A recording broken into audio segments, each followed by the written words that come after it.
Is Resident Evil Revelations a good game? Maybe. Is Resident Evil Revelations a good game to 100%? Oh. Fuck this game. Fuck this game. No. In fact, so no that I consider not even making this video and deleting all footage. Having finished Resident Evil 1, 2 Remake, 3 Remake, 4 Remake, 7 and 8, I had to choose which game to play next. I decided to do Revelations 1 first, since it appeared to be one of the hardest games in the series to complete. Originally a 3DS game, Resident Evil Revelations had an episodic format spanning 12 episodes and telling an original story starring Jill Valentine and Chris Redfield. The game was later ported to consoles and PC and given an HD remaster touch-up. It still looks fine, but the limitations are definitely there, with lower resolution textures and very stiff movement. It just makes it hard for you to get into it if you come for a more modern title. Revelations has a total of 50 achievements that are split between the campaign and raid mode. My plan of action was divided into 2 steps. Step 1. Finish the campaign in normal difficulty and then complete the New Game Plus on Infernal difficulty, getting all miscellaneous trophies along the way. Step 2. Grinding raid mode for all the remaining trophies.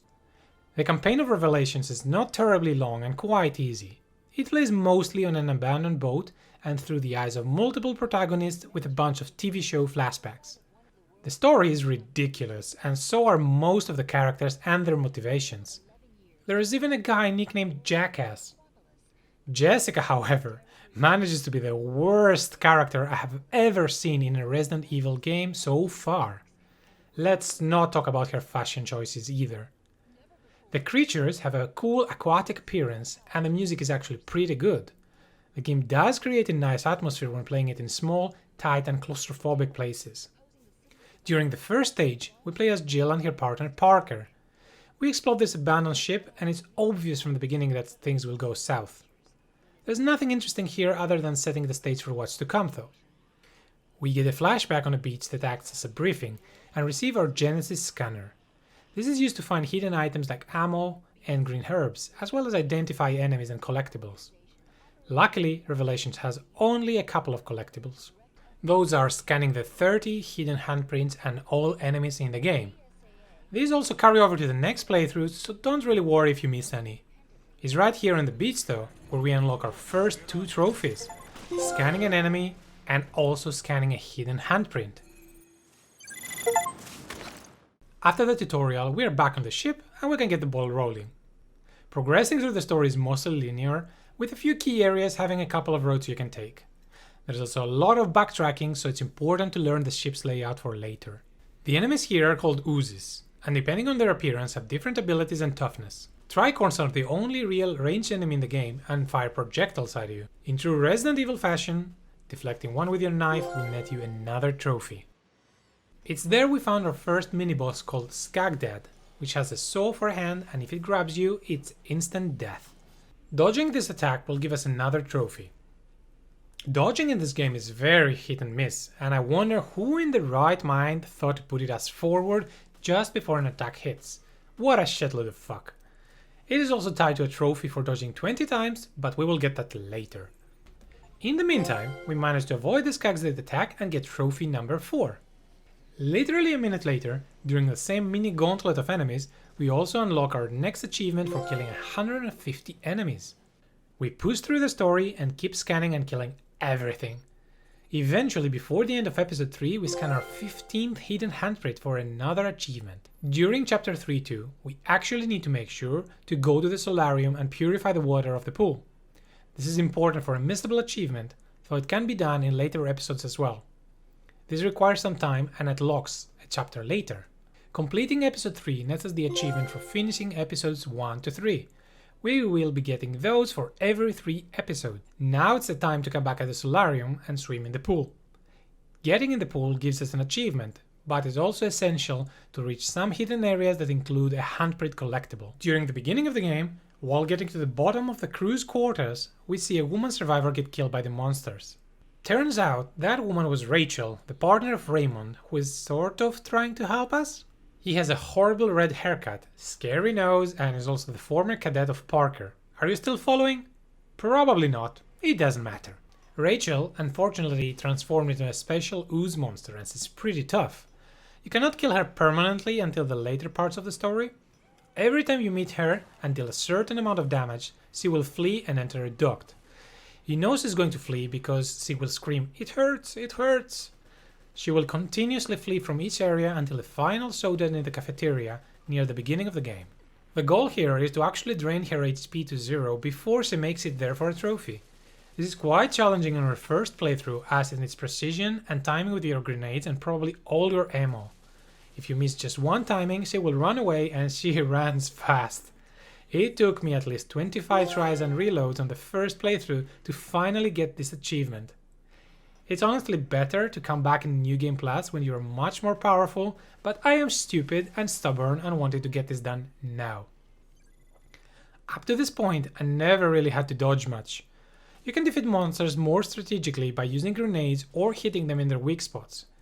I decided to train my dodging skills for a bit as practice, and eventually got the achievement for dodging 20 times. 20 minutes later, we are at the end of episode 6 and we pop yet another trophy for clearing episodes 4 to 6. At this stage, I check the trophy list to make sure all is well. I realized that there is a trophy for killing 10 oozes with headshots, and surprisingly, I hadn't done that, even though I was at the middle of the game. Let's remedy that by shooting everyone's brains out. It doesn't take too long to pop trophy number 12. During the second half of the story, we're introduced to stronger and more interesting enemies. Probably the toughest regular enemy in the game is the Scarmiglione. It looks like a knight with a shield and sword and a shark-like appearance. Doing enough damage on his upper or lower part will split it into a separate monster. I recommend scanning all 3 forms just in case for the scanning of all enemies achievement. Nonetheless, defeating him as quick as possible without splitting, with maximum damage on his face, has another miscellaneous trophy. Remember when I told you about the weak spots of enemies? Hitting those or throwing a stun grenade puts the enemies in a weakened, dazed state, where you can also melee them. Melee attacks can be super powerful in this game, and you can even charge them by holding down the bottom prompt. Hitting 10 enemies with fully charged attacks also gives us another trophy. With that done, we continue the story and finish episode 9 for a complete episode 7 to 9 achievement. At this stage, the story has become ridiculous and hard to follow, and changes perspectives in an icy mountain, playing as Chris in an identical but different ship, looking for Jill, and the original ship being flooded and having underwater sections. Of course, since this is a Resident Evil game, there is a secret lab where the virus and its vaccine is being made. During our way there, we get a glimpse of a massive tentacle monster that we will get to fight shortly after. It's also here where the true villain reveals himself, and it's absolutely not a surprise. The fight with the big monster happens during our escape in episode 11, where we have to defeat it in a certain way for a trophy.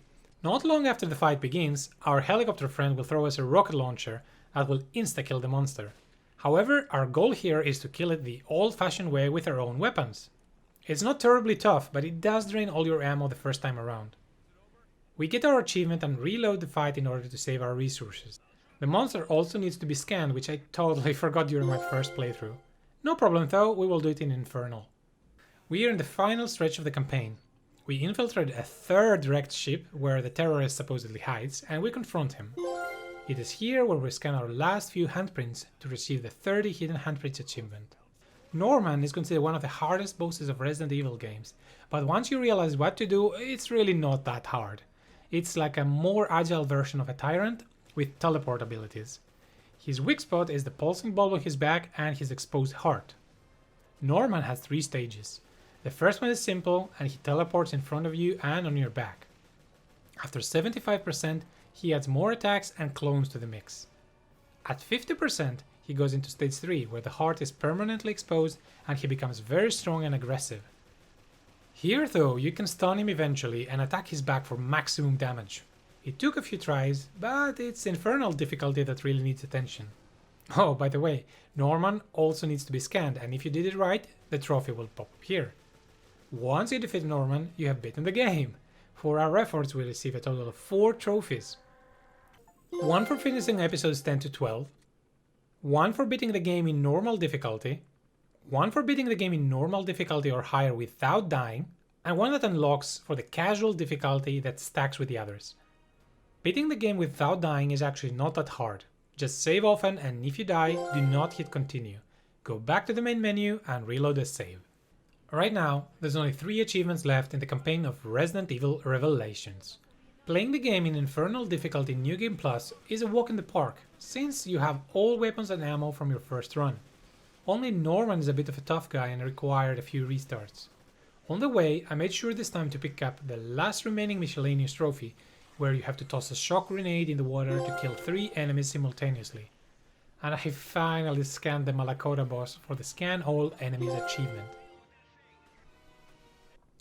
Clearing the game awards the achievement for beating the game in Infernal difficulty. This is where the fun ends and the grind begins. Raid mode. Raid mode consists of 20 stages that are essentially smaller parts of the main missions. They have a set of enemies and mostly specific spawns, and also have bonuses associated with certain requirements. Killing all the enemies, finishing the stage while on the recommended level or lower, not taking any damage, and the Trinity bonus for getting all 3 at the same time. The raid stages have 3 difficulties: Chasm, Trench and Abyss, and get increasingly difficult. So in total you need to do 60 stages and the bonus stage, Ghost Ship, with an S rank to get those trophies. Getting an S rank requires you to take minimum damage, kill in most cases all enemies, and finish the stage quickly and with good accuracy. During the level you can pick up gear drops, weapons and weapon customization parts, as well as XP for leveling up. You can already tell there's a ton of things to do, but let's do a recap.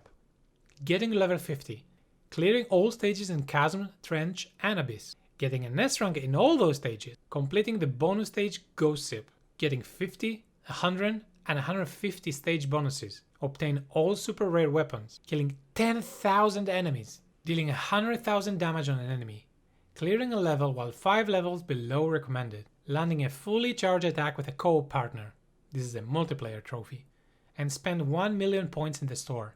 Now that's a serious list, and some of them were incredibly tough. 10,000 kills for example, or S rank all Abyss stages. I highly recommend finding an overpowered friend to boost you through the later stages, and not to do it mostly solo like me. I also recommend linking your game to the Resident Evil portal for bonus drops and goodies. This is in fact how I received my first trophy for getting a super rare weapon. Unfortunately, most trophies pop during the summary screen and are quite anticlimactic. Going through Chasma is not terribly hard, and we get a bunch of achievements. Getting our first no damage bonus, our first Trinity bonus, getting 10 total bonuses, and reaching player level 5. All these were possible in the first hour maybe of playing raid mode.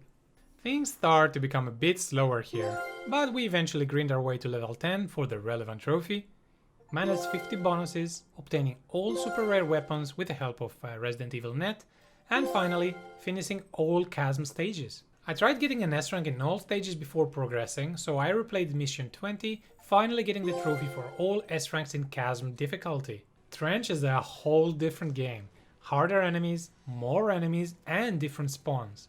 It's nothing impossible though, and we soon hit level 20 for an achievement, as well as spending 1 million battle points at the store. At this stage my gear is decent enough that I can confidently go back to Chasm level 6, drop my character level to 1, and knock out the achievement for beating a stage while 5 levels below the recommended level. It's also the point where I started feeling burnout and I really needed a break. I found a kind soul on Reddit to help me with the only multiplayer achievement.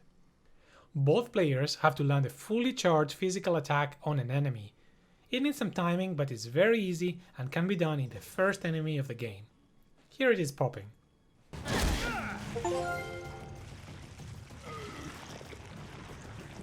Back to the grind, I really wanted this game to end. Somehow I pulled through, reaching level 30 for an achievement and also getting 100 bonuses. I cleared all stages in Trench difficulty, bought a rocket launcher to do over 100,000 damage on an enemy for a miscellaneous trophy, and went back to clean up the last remaining S ranks on Trench difficulty for the last trophy of this tier. After hitting level 40, I got another trophy and decided I had enough of this game. Abyss difficulty is no joke, and is impossible solo unless you spend another 30 to 50 hours to replay stages for XP and gear. I still managed to do 6 to 7 stages at this point with an S rank, but found someone online to play with and he got me through the remainder. Thank God I did. He helped me blast through the stages, getting the last 4 achievements before the massive end grind, getting 150 bonuses, clearing all stages in Abyss and with an S rank, and clearing the bonus stage Ghost Sip. The end was in sight, or so I thought. I was something like level 44 when I finished everything. The PC version of the game has no XP boosters, so the only way to level up was to repeat stage 1 of Abyss. Going through it fast takes about 2 minutes and will net you 6 to 6,500 XP per run. Given that level 50 requires something like 200,000 XP, I must have played this stage at least 150 times. Eventually though, we made it to level 50 and unlocked the relevant achievement. One more trophy left and it sucks ass. Kill 10,000 enemies. Who comes up with these? There is no in-game tracker and you have to use Resident Evil Net to see total kills. After finishing everything, I was around 8,000.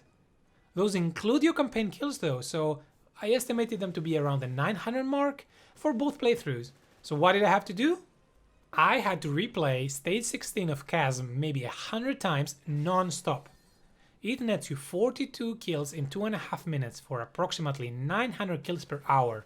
I can't even bother anymore. So when the achievement popped, I just shut the game down and uninstalled. Oh. Fuck this game. Fuck this game. Resident Evil Revelations is not a terrible game, though it is a very weak entry in the series. It was more of a bite-sized episodic content game for a handheld console and it shows. It's not bad for the casual player, but it is a completionist nightmare. It's designed to be played in co-op, and the mindless grind of the same stages makes it unenjoyable and tedious. I love Resident Evil games, but I'm definitely taking a small break before I go back to them. At least, this is an extremely rare 100%, so I'm proud to have it in my collection. But then again, it's like sprinkling gold on top of a pile of shit. It will still smell bad. Thanks everyone for watching, consider subscribing, liking, or leaving a comment down below, and I will see you next time with something much better.